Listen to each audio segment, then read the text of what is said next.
தந்தை, மகன், தூய ஆவியாரின் பெயராலே ஆமென். இயேசு கிறிஸ்துவின் அன்புமிக்க சகோதரிகளை உங்கள் அனைவருக்கும் கிறிஸ்து இயேசுவின் அன்பு கலந்த வணக்கத்தை தெரிவித்துக் கொள்கின்றேன். இன்று நற்செய்தி பாகமானது மத்தேயு நற்செய்தி 3ஆம் அதிகாரம் 13 முதல் 17 வரையில திருவாக்கியங்கள்.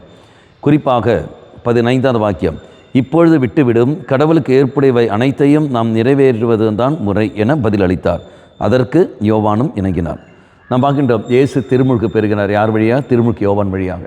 அவள் வருகிற சமயத்தில் அந்த சூழலில் சொல்லப்படுகிற வார்த்தைகள், அப்போ யோவான் சொல்ல வார்த்தை, நீயா என்னிடத்தில் வருவது என்று. அப்போ இயேசு சொல்ல வார்த்தை, நாம் தெய்வத்துடைய விருப்பத்தை நிறைவேற்ற வேண்டும். இதுதான் இப்போது தேவை. பண்பாந்தவர்களே, நீங்களும் நானும் பார்க்க வேண்டிய ஒரு சம்பவம் ஒன்றே ஒன்றுதான். இதில் இயேசு கிறிஸ்து தந்தையின் விருப்பத்தை மட்டுமே நிறைவேற்ற வந்தார் ஒழிய மற்றவருடைய விருப்பத்தையோ நிறைவேற்றி வரவில்லை, அல்லது தனக்கு சௌகரியங்கள் தேடி அங்கு வருவதில்லை. நீங்களும் நானும் இந்த உலகத்தில் வாழ்கிற பொழுது யாருடைய விருப்பத்தை நிறைவேற்றி நாம் வாழ்கின்றோம்? யாருடைய விருப்பத்தை நிறைவேற்ற நாம் ஆசைப்படுகின்றோம்? சிந்தித்து பார்ப்போம். இறைவனுடைய விருப்பத்தை மட்டுமே நிறைவேற்றி வாழ வேண்டும் என்று இயேசு நமக்கு கற்பித்து தருகிறார். அதுக்கேற்றபடி அவர் செயல்படுகிறார். திருமுழுக்கு யோவானும் அதுக்கேற்றபடியும் செயல்படுகின்றார். ஆனால் நீங்களும் நானும் சிந்தித்து பார்த்து பதில் கொடுப்போம். ஆண்டவரே, நானும் உம்மை போலவே இதோ கடவுளுடைய விருப்பத்துக்கு ஏற்றபடி மட்டும் செயல்பட எனக்கு சக்தியை தாரும் செயல் கொண்டு மன்றாடுவோம். கண்களை மூடிக்கொள்ளுங்கள். ஆண்டவரே, உம்முடைய விருப்பம் எங்களுக்கு வார்த்தை வழியாக எங்களுக்கு நீ தாமே வெளிப்படுத்துகின்றேன்.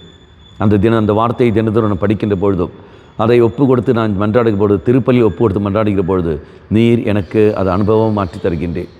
அது புரிந்து கொள்வதற்கு தடையாக இருக்கின்ற குற்றங்கள், குறைகள் அதெல்லாம் பாவ சங்கீர்த்தனத்தில் எடுத்து சொல்லுகின்ற பொழுது நீ எனக்கு தெளிவுபடுத்துகின்றேன். இயேசுவே, எல்லாற்றுக்கும் மேலாக புரிந்து கொள்வதற்காகவும் என் கைப்பிடித்து நடத்துவதற்காகவும் எனக்கு தாய் மரியாதை நீ தந்திருக்கின்றேன். அந்த தாயுடன் இணைந்து கொண்டு நான் உன்னிடத்தில் மன்றாடுகின்றேன்.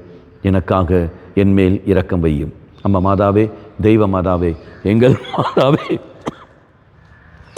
எங்கள் அன்னையே, எங்களுக்காக பரிந்து பேசும். ஆமேன். தந்தை, மகன், தூய ஆவியாரின் பெயராலே ஆமேன்.